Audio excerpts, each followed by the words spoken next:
सवाल पहले मैंने पूछा तुझसे, वही कहा।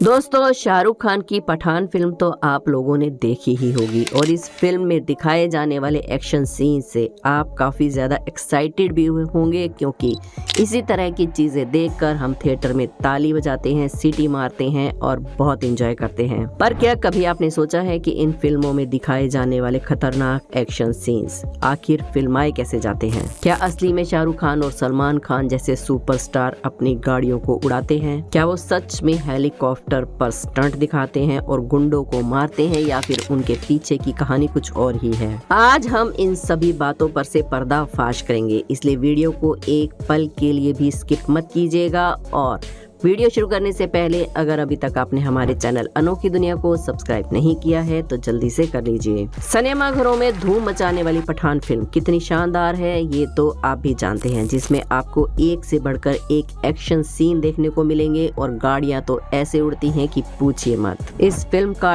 टोटल बजट है 250 करोड़ रुपए। अब बजट के बारे में सुनकर आप सोचेंगे कि यार इतनी महंगी फिल्म बनाई है तो सच में गाड़ियों को जला दिया गया होगा, लेकिन उन फिल्मों का जिनका बजट इतना ज्यादा नहीं होता है। बॉलीवुड के डायरेक्टर रोहित शेट्टी को ही ले लीजिए, जिनकी फिल्में तो छोड़िए, उनके रियलिटी शो में भी गाड़ियां उड़ाई जाती हैं। ऐसे में क्या सच में कुछ सेकंड के सीन के लिए रोहित शेट्टी बड़ी बड़ी गाड़ियों को उड़ा देते हैं? तो जवाब है बिल्कुल नहीं। कोई इतना पागल नहीं होता कि लाखों की गाड़ियों को यूं ही उड़ा दे, बल्कि ये सारा कमाल तो कंप्यूटर महाराज का है, जिनकी मदद से एडिटिंग की जाती है। फिल्मों में आप जिन गाड़ियों को उड़ते हुए या एक्सीडेंट से टूटते हुए देखते हैं, असल में वो गाड़ियां होती ही नहीं हैं। ये उन बड़ी बड़ी गाड़ियों के रेप्लिका, या फिर आसान भाषा में कहा जाए तो उन गाड़ियों के खिलौनों वाले मॉडल होते हैं, जो बिल्कुल असली गाड़ियों जैसे नजर आते हैं। और इन बड़ी बड़ी गाड़ियों के एक्शन सीन बाहरी खुली सड़क में नहीं बल्कि क्रोमा स्टूडियो में शूट किए जाते हैं। अरे अरे, आप कंफ्यूज मत होइए, हम आपको डिटेल में समझाते हैं कि आखिर हमारी आंखों के साथ ये धोखा कैसे किया जाता है। सबसे पहले तो जिन गाड़ियों को लेकर सीन शूट करना होता है उनके छोटे छोटे टॉय मॉडल्स खास तौर पर बनवाए जाते हैं और एक लकड़ी पर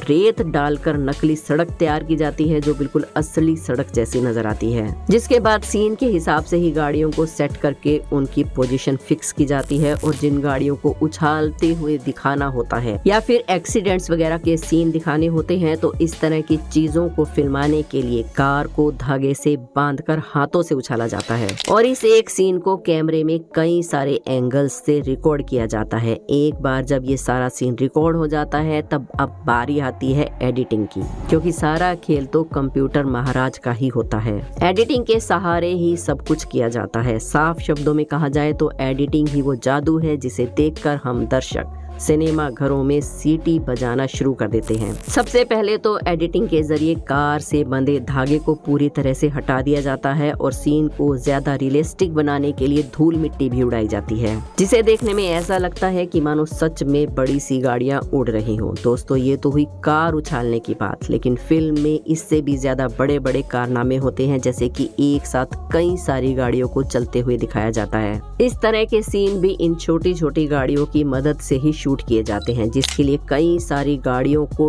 टेप की मदद से आपस में जोड़ दिया जाता है, फिर उन्हें एक साथ चलाया जाता है, जिसे देखकर ऐसा लगता है कि सारी गाड़ियां कतार में चल रही हैं और कोई पावरफुल बंदा गाड़ियों के काफिले को लेकर जा रहा है। अब गाड़ियों को चलाना और उड़ाना तो फिर भी एक बार ठीक है, लेकिन आखिर उनके जलने के पीछे क्या सीन है? आइए आपको बताते हैं कि उन्हें कैसे शूट किया जाता है, जिसमें कार के अंदर ही धमाका कर दिया जाता है, तो भी इस तरह के कारनामे भी बहुत ही चतुराई से किए जाते हैं। सबसे पहले तो इसमें हरे पर्दे का इस्तेमाल होता है, जिसे टेक्निकल भाषा में क्रोमा फ्रेम कहा जाता है। अब इन छोटी छोटी कार्स को क्रोमा फ्रेम के आगे रख दिया जाता है और फिर कार के अंदर धूप बत्ती जला दी जाती है ताकि उसमें से लगातार धुआं निकलता रहे। और फिर जिस कार में ब्लास्ट सीन फिल्माना होता है उसके अंदर जलता हुआ मोम डालकर आग लगा दी जाती है। जी हाँ, इन छोटी छोटी गाड़ियों में असली की आग लगाई जाती है और फिर इन गाड़ियों को एक दूसरे के ऊपर फेंका जाता है या फिर इनके अंदर ब्लास्ट करवा दिया जाता है और फिर ज़रूरत के हिसाब से इस तरह के सीन की एडिटिंग करके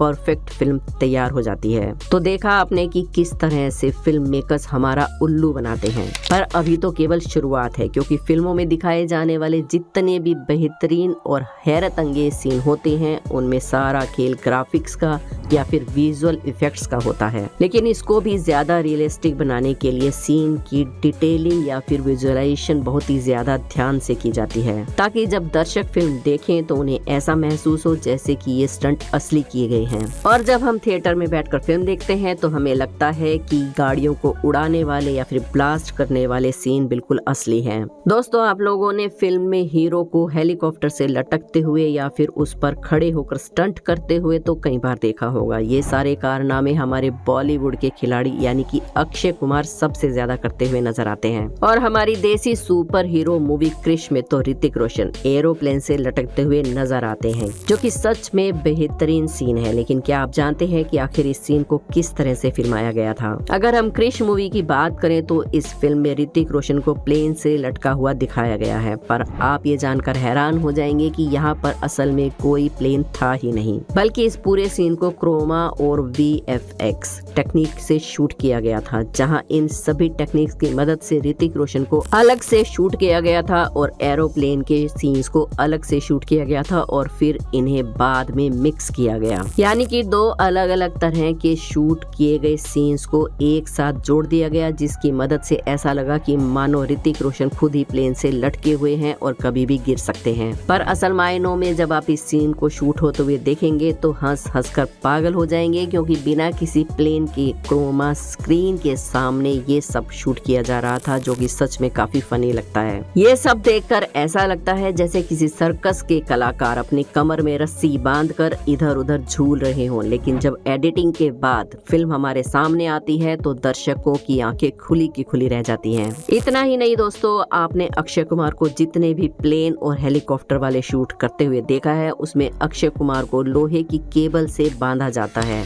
और फिर उन्हें साथ में पैराशूट भी दिया जाता है, जिसके बाद एडिटिंग की मदद से सीन को इस तरह से तैयार किया जाता है जिसे देखकर लगता है कि हमारे खिलाड़ी कुमार सच में हेलीकॉप्टर को पकड़कर लटक रहे हैं। इस तरह के सीन शूट करते वक्त हेलीकॉप्टर को बहुत ही कम ऊंचाई पर उड़ाया जाता है और उसकी स्पीड भी बहुत ही कम होती है। इसके अलावा एक्टर की सुरक्षा के सारे इंतजाम भी वहां पर मौजूद होते हैं और जब मार धाड़ वाले एक्शन सीन किए जाते हैं उसके लिए हीरो को केबल से बांध दिया जाता है, जिसकी मदद से वो हवा में उड़ता हुआ नजर आता है। ऐसे सीन क्रोमा स्टूडियो में गद्दे लगाकर शूट किए जाते हैं और फिर बाद में एडिटिंग की मदद से गद्दे की जगह सड़क या मैदान का इमेज लगा दिया जाता है, जिसे देखकर हमें ऐसा लगता है कि मानो हमारा हीरो सड़क या मैदान पर एक्शन कर रहा है। एक्शन और मार धाड़ का नजारा तो आप लोगों ने देख लिया। आइए आप बात करते हैं फिल्मों में आने वाले सबसे रोमांचक सीन की, यानी कि डबल रोल की, क्योंकि आज की टेक्नोलॉजी में डबल रोल करना बहुत बड़ी बात नहीं है। इसके लिए बस एक्टर के सामने स्टैंड रख दिया जाता है और एक्टर उस स्टैंड को अपना हम शक्ल मानकर अपने डायलॉग्स बोलता है और फिर अपनी कॉस्ट्यूम बदलकर उसी स्टैंड की जगह पर खड़ा हो जाता है और अपने हम शक्ल का डायलॉग बोलता है।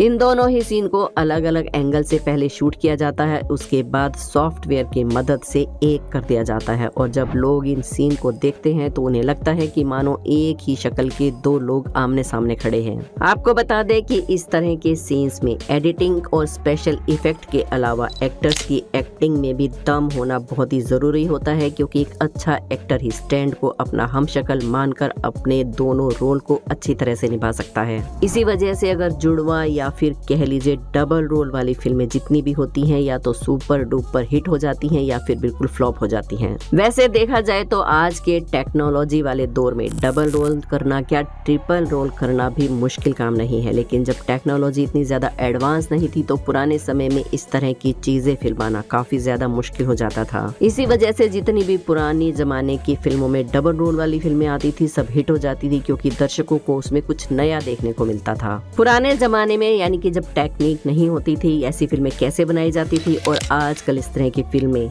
यानी कि डबल रोल वाली फिल्में कैसे बनाई जाती हैं, अगर आप इसके बारे में भी जानना चाहते हैं तो हमें कमेंट्स में जरूर बताइए। हम इस पर भी आपके लिए एक वीडियो जरूर लाएंगे। वीडियो को एक लाइक जरूर करें, हमारे चैनल अनोखी दुनिया को सब्सक्राइब करके बेल आइकन को प्रेस करना ना भूलें। कल फिर मिलेंगे एक और नई वीडियो